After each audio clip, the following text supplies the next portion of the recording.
Alright, so I finished the Purge franchise, and now I'm going to be doing 2 franchises in a row that involve a hook hand killer, so look out for those. This is a franchise that I'm not a huge fan of. They're just all middle of the road average movies to me. I didn't love a single entry, but I did strongly dislike one of them, and you'll find out which one here soon. But if you've seen all my reviews, you know which one I don't like. Yeah, I didn't like this franchise all that much, and I feel like everything I said in my reviews is all I need to say about it. Like this ranking, I have like nothing new to say about each entry. I just have like the same complaints and likes for all of them. So I feel like I'm just going to be redundant in here. I'll be like, I like this about this one and this one and this one. It's the same thing because they're all so similar. They're all like action horror movies, and they all have no characters that I like really. I just have the same problems and likes for all of them. So I have really nothing to say here. So this is going to be very quickly. Number 5. Let's start from the bottom. Worst to best of this franchise that I hope is over with now. They said that this is the last one, but then at the same time, the writer tweets like, oh, I got an idea for another one. It's like, no, please, no. No, God! No, God, please, no! No! You've done it enough. You got 2 fucking seasons also. Like, just let it go, man. Just give me something original. Stop doing the same thing again and again and again. So, anyways, number 5, the worst one to me was the newest one. The Forever Purge. It's going to go on forever, this franchise. So what makes this one stand out is the fact that they are purging the day after the purge. They're like, fuck it, we're going to keep doing it. All right, we're just going to go above the law, and we're going to keep purging every day until America is great again. You know, it's a very political movie. They're all political, but this one's the heavy-handed one. I mean, it's just message down your throat. My throat hurt after I watched the movie from it being shoved so far down it. And then my head even hurt after watching this movie because that's how much I disliked it. It was hurting my head. I was so annoyed with it. There were so many scenes where I'm like, what? No, that would not be happening. That wouldn't be allowed. Like, the one chick just gets on the roof. They're supposed to be protecting her, and she's supposed to be below, but she just gets on the roof. Like, hey, soldiers, what's going on, everybody? And then she just picks up one of their assault rifles. Like, I'll join you. And they're like, okay. Yeah. It's like, you don't know who this person is. You don't know if she's weapon trained. Like, okay, yeah, grab her weapon. Join us. Like, so stupid. Like, there's so many moments in this movie I was just like, what? That's so dumb. But I like that saw trap moment. That was kind of cool. I wish there was more of that. And there was one tracking shot in the movie that went on for a few minutes that I thought was kind of cool. And I like seeing Will Patton.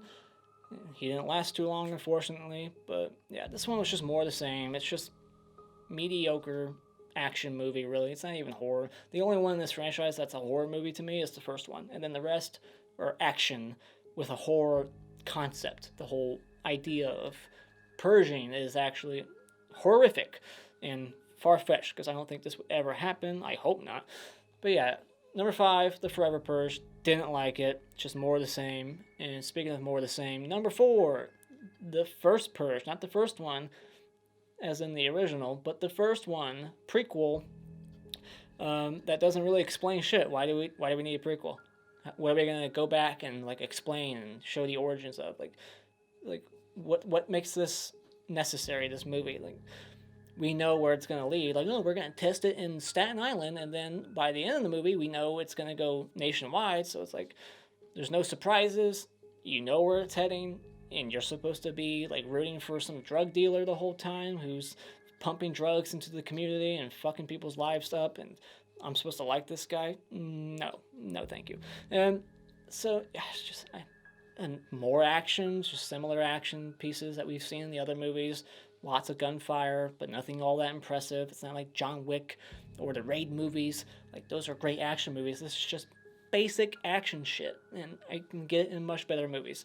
They should make it more horrific, at least make it more bloody. That's a problem I have with all 5 of these movies, is that they're not chaotic enough, they're not bloody enough, they're not violent enough. With a concept like this, it should be balls to the wall, crazy, people just fucking people up. But we don't ever really get that. This movie, this whole franchise, just lacks. It's wasted potential. It has potential, but to me, they waste it in all these movies. But like I said, they're all just average, middle-of-the-road movies. Like, I'm fine with them, but I don't love a single one. So moving on to number 3 is the original one. This is the horror movie one, the home invasion one, with Ethan Hawke, and I like him, you know, in Sinister. It's one of my favorite horror movies of the millennia, and so I like seeing him. And then that's basically all I gotta say. I didn't think it was all that great. It was not really scary. The main villain I thought was really over the top, just kind of hamming it up. He acted like he was so badass and intimidating. I just thought he was the opposite. And you know, I like the mask. I like the siren. That's creepy, the sound of it. But yeah, that's all I really got to say about this movie. And then number 2, we'll go to the second one, the one that, you know, made it bigger scale, did what everyone was wanting the first one to do, that they were bitching about the first one, like why wasn't it more bigger scale, and, you know, so let's see what's going on outside the house, on the streets. That's what this one does, so I'll give it extra points for that one and put it at number 2 over the first one. And Frank Grillo as a character, I like him as an actor. I like him as an actor. I like his character here, the revenge plot. I like revenge movies, so I liked his story, but there were some characters in here that I fucking did not like.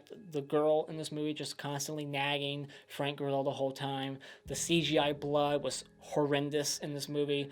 The hostile plot towards the end was just been there, done that. Like, this is what we're doing again, paying to murder people, evil rich people, blah, blah, blah. It's like, we've already done this way before this movie came out, so it's just more of the same. Action, like, there's not a whole lot of action in this one, actually. It's just a lot of, like, walking around the city, being all quiet and stuff, and it's not really a whole lot going on. So, but yeah, it's better than 4 and 5, because it did it first before that one, before those. So, but number 1, the one that I enjoyed just a notch more than the other ones, was the third one, because it was just more silly. It had silly ass characters, you know, better dialogue, better characters, better masks for the people.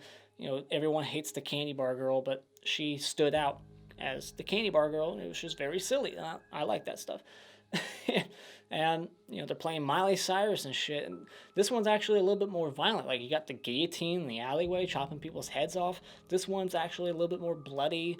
And I like the plot in this one. It's very, like, Escape from New York. They're just walking around. Like, you got Frank Grillo back, so I like the continuity there, where you got the character back from 2 to 3. And, you know, we see that he's protecting, you know, the senator, and they're going around the town, the city, very, like, Escape from New York. And so, yeah, I like the story they got going on here. There's some, you know, the villain, some of the, like, the political people, the political politician, whatever, the politician villains in the movie, some of their dialogue in the opening was pretty bad. You know, there's, like, dropping F-bombs and C-bombs left and right. It's like, okay, dial it down. But I enjoyed it way more than 4 and 5, easily. And more than 2, also. So, yeah, it's my favorite one. It's the one that most people probably don't like, and it's my favorite. So, how you like them apples? That's my number 1. What is your number 1? What's your ranking? Let me know in the comments below. Do you love this franchise? Sorry, I don't, so you're probably mad at me for not loving it like you, but it's just a whatever, okay franchise to me. I'm never going to watch them again, have no need to, and I'm perfectly fine with them ending it now. Like, to me, if they never make another one, that's okay with me. So, yeah, those are my thoughts. Let me know what your ranking is in the comments below. And as always, if you like what you've seen here, you can hit this like button and become a subscriber today just by clicking on my cartoon face in about 5 seconds. And until next time, Auf Wiedersehen.